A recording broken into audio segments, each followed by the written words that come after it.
Kita merasa sejarah itu membosankan, sebetulnya alasan utamanya tuh karena itu nggak ada hubungannya sama pribadi kita.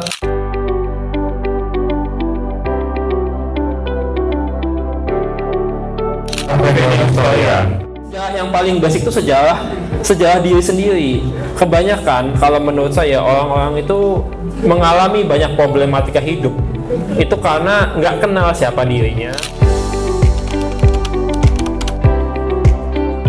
Assalamualaikum warahmatullahi wabarakatuh.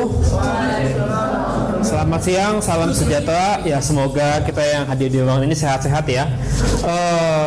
Oke, langsung aja. Kalian pernah dengar tentang Neohistoria Indonesia? Oke, ada yang. Nah, coba. Menurut kesanmu apa itu? Makhluk bernama Neohistoria itu? Makhluk banget. Ya, makhluk banget lah gitu. Oh ya. Gimana? Silakan. Neohistoria itu menurut aku platform buat diskusi sama belajar tentang sejarah. Aku suka sejarah, jadi aku suka baca di Neohistoria. Thank you. Oke, terima kasih. Dengan siapa tadi? Dengan siapa? Ya. Ya, jadi benar sekali bahwa ya Neohistoria itu adalah platform yang hadir sebuah komunitas, sebuah organisasi, sebuah PT juga yang muncul di 3 platform di jagat mayantara atau dunia maya lah. Jagat mayantara. Lu jangan gitu amat. Terlalu baku tau nggak lu? Terlalu baku ya. Buat anak-anak SMA jangan baku-baku amat. Ya maaf, soalnya saya biasa di dunia sastrawi sih, jadi Oh iya.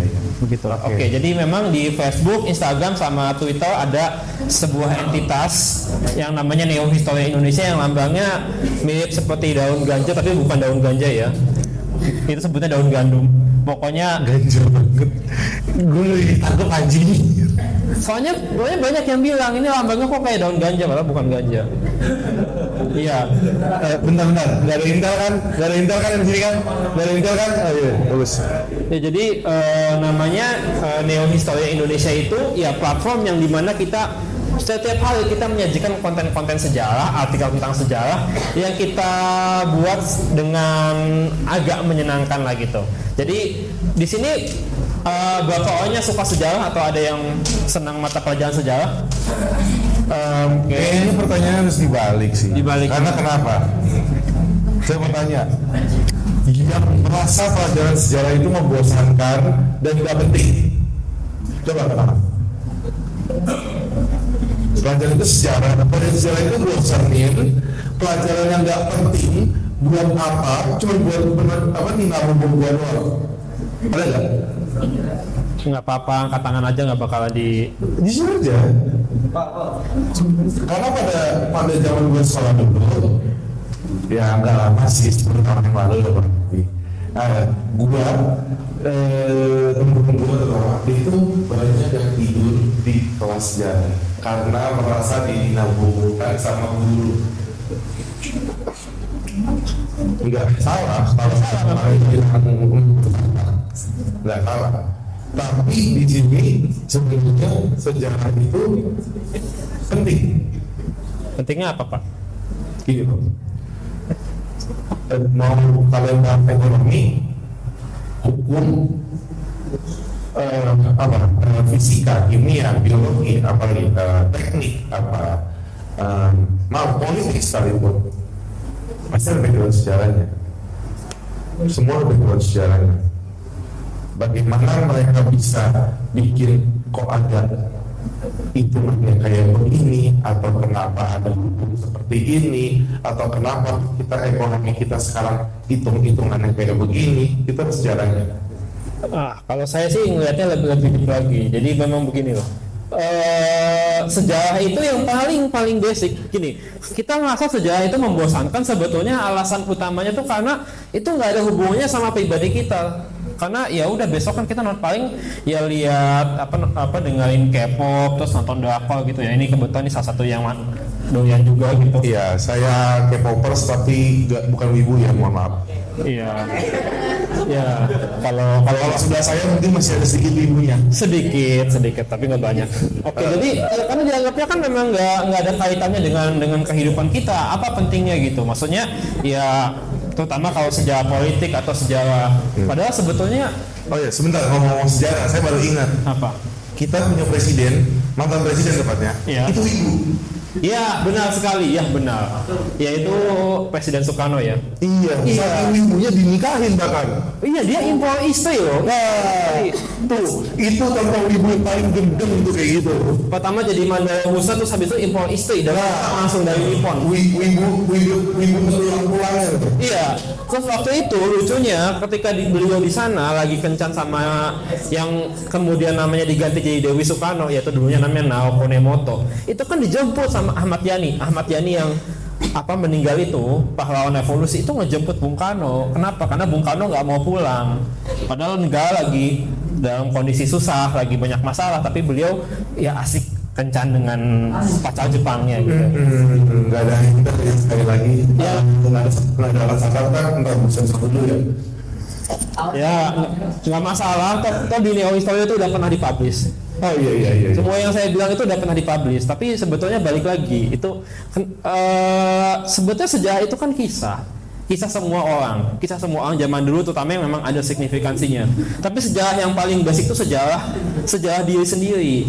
Kebanyakan kalau menurut saya orang-orang itu mengalami banyak problematika hidup itu karena nggak kenal siapa dirinya. Ini sebetulnya kok saya jadi nyerempet ke situ ya, ke tema itu ya. Apa judulnya? Ya karena memang gini loh. Sejarah itu berfungsi ya untuk belajar gitu kan sebenarnya. Iya. Gimana?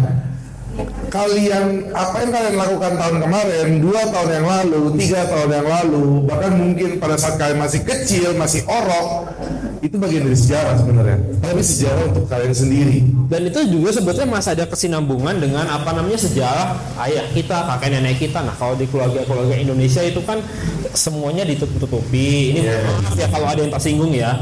Iya. Tutup. Misalnya gini, kalau ini jujur ya, kakek saya dulu kolaborator Jepang literally. Kolaborator Jepang. Jadi memang jadi pejabat di zaman Jepang juga, ya begitulah jadi antek Jepang bisa dibilang. Terus nenek saya kolaborator Belanda gitu. Nah, saya jujur aja soal itu. Nah, memang kalau keluarga saya beda lagi ceritanya. Kalau kakek saya itu kabur dari kejaran Jepang. Nah, kakek saya kabur dari kejaran Jepang, akhirnya membuat dia bermukim di Indonesia dari tahun 38 sampai saat ini. Sampai kita hayatnya.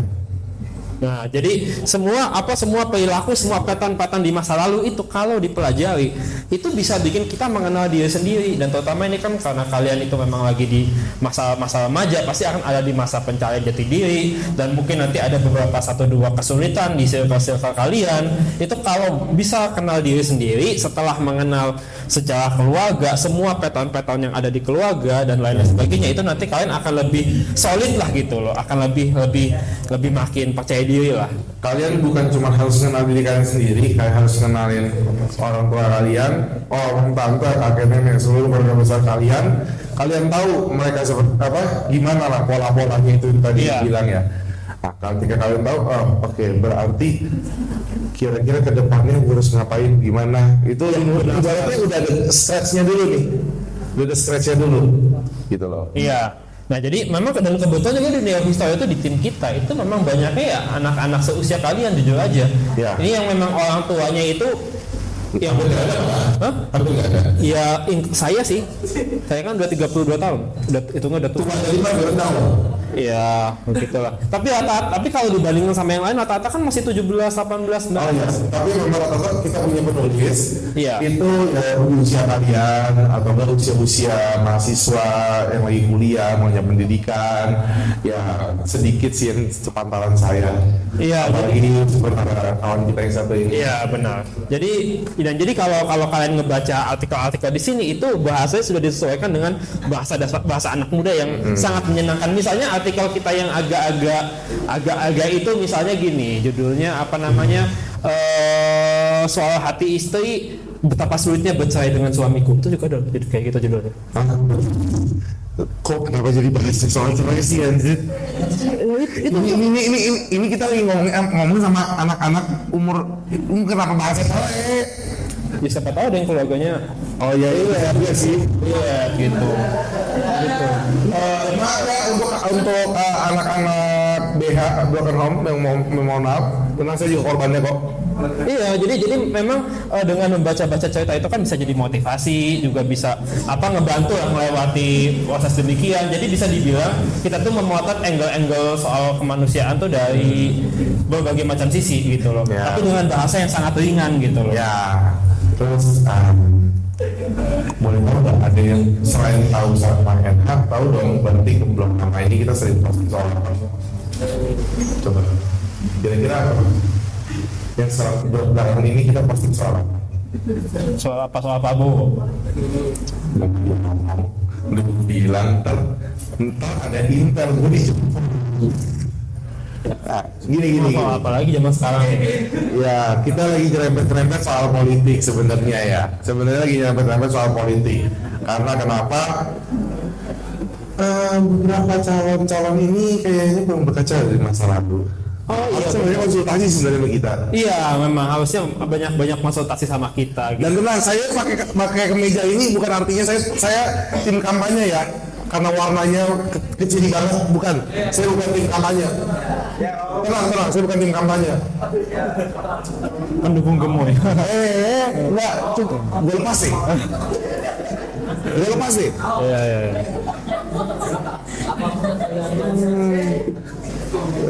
Ya, jadi emang belakangan ini kita ngebahas apa sih? Belum kejawab tadi. Selain ya yang lagi hangat-hangatnya ya saat ini mengenai kontestasi di dunia politik ya, kita kan bahas ya pasti tentunya dari sudut pandang sejarah dari apa yang mereka tuturkan, apa yang keluar dari mulut mereka kita bahas, kita tarik mundur ke belakang. Relate gak sih? Tambah satu lagi yang lagi panas yang di Aceh. Iya benar soal Rohingya gitu. Ya jadi di situ ya kan ada banyak orang yang berdebat. Ya itu kan lagi hangat-hangatnya soal Rohingya, benar nggak? Nah, kira-kira dosanya siapa? Dosa siapa? Gue tahu. Dosa siapa itu kejadian Rohingya itu?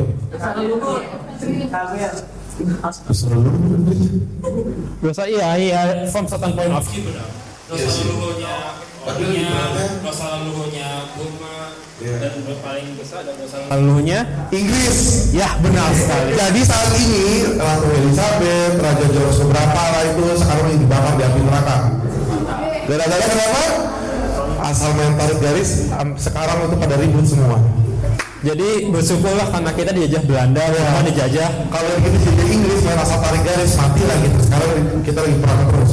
Iya, di setiap wilayah Indonesia ada milisi kayak di Burma. Ya. Di Burma itu setiap provinsi itu ada milisi. Bayangin kalau di sini udah banyak milisi satu dengan yang lainnya tawuran. Iya, kalau di sini kan adanya dulu kan GAM, adanya OPM, adanya apalagi DITI, Pemesta. Tapi kalau di Myanmar mereka nggak saling serang. Mereka nggak saling satu sama lain. Iya. Kalau di Myanmar mati lah satu sama lain saling serang. Dan itu di tiap provinsi dan itu berlangsung dari Myanmar merdeka sampai sekarang. Nah kalau kita kan udah enggak. Kalau itu nggak terlalu loh. Jadi sepanjang usia negaranya itu perang saudara terus. Coba kalau kita jadi warga negara Myanmar, itu kalau ibaratnya gini kita keluar rumah aja masih bawa pisau udah macam-macam tembak orang. Iya, sangat tidak menyenangkan, sangat tidak damai. Sangat tidak damai. Iya, benar sekali.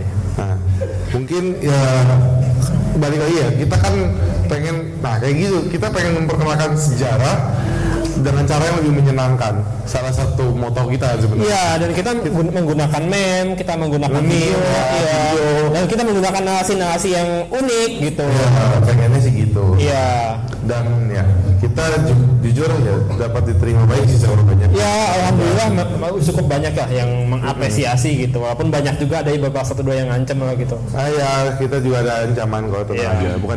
Bukan berarti kita hidup bebas ancaman, tenang aja. Ya. Tapi intinya kalau kalian nge-follow kita, apalagi kalau kalian beli buku kita itu nanti akan dapat banyak insight. Banyak insight. Nah, bentar juga tadi ada yang udah follow tadi, siapa sih guru yang memang follow? Nah, mau ikut nulis gak? Nulis dia nggak? Bikin artikel? Ya itu. Cari dia. Iya. Oke, cocok cari dia. Nah, kalau nulis di MH itu bukan cuma sekedar nulis soal sejarah doang, harus ada sumbernya. Iya. Selama ini orang cuma lihat meme-nya doang, fokus sama meme-nya doang. Tapi ketika kalian buka captionnya atau pulpit kita selalu sematkan sumbernya dari mana, buku apa, jurnalnya siapa. Katakanlah misalnya gini, katakanlah sama sekali nggak punya pengalaman nulis lah. Itu biasanya itu kita bantu gitu. Jadi misalnya diajari gimana caranya nyari sumber, diajari gimana caranya bikin argumen, dan itu semua skill-skill yang akan berguna ketika nanti kalian kelas kuliah. Gitu. Jadi memang nggak ada yang sia-sia sih. Kalau join sama kita, ya insya Allah lebih terampil lah nanti untuk menghadapi dunia perkuliahan. Itu jangan dianggap remeh dunia perkuliahan. Ya. Susah. Dan juga gini, selain ya kita biar lebih ngegali gitu kan ilmu, tapi juga kita ibaratnya bantu ngebentuk mereka dari sisi benar sekali. Jurnalistik. Ya kan? Iya. Terus satu lagi soal metodologi untuk mencari sumber dan lain sebagainya, gitu kan? Dan terutama gimana caranya bisa ngerangkum pemikiran itu dalam 270 kata alias cuma 2 atau 3 paragraf. Ya. Karena gini, orang kalau benar-benar menguasai ilmu itu dia bisa menyampaikannya secara singkat, padat dan jelas. Itu. Setuju. Makanya kenapa ilmu sejarah itu di sini dianggap membosankan, karena dijabarnya secara bertele-tele. Boleh bertele-tele, tapi harus dengan bahasa yang indah. Nah itu dia. Ini saya bukan mempromosikan seseorang yang bicaranya dengan indah, tapi memang ya bicara indah itu penting sih. Ya udah cukup kayaknya pada kantor ngomong udah kok. Makanya pada simpul semua. Oh iya ya, oke baik kalau gitu. Ya, mungkin gitu aja dulu. Yang itu bener nggak no? Bener nggak no? Udah ngantuk ya masa? Hah? Udah ngantuk? Udah bangun? Ya aduh, maafkan lah. Kan udah mulai ngantuk kan udah. Nggak apa-apa kalau ngantuk kapan-kapan makan daging aja, tapi jangan pakai makan. Udah dilanjutin lagi kan? Ya udah. Iya. Paling gitu dulu aja dari kita, penekanan dari kita. Mau tahu lebih lanjutnya bisa cek kita di Twitter, Facebook maupun Instagram. Gitu kan? Iya. Ya, thank you juga atas yang kesempatan dikasih sama kita, lebih mudah-mudahan ya. Dan penutupnya pakai salam khusus Aveni Historian. Terima kasih.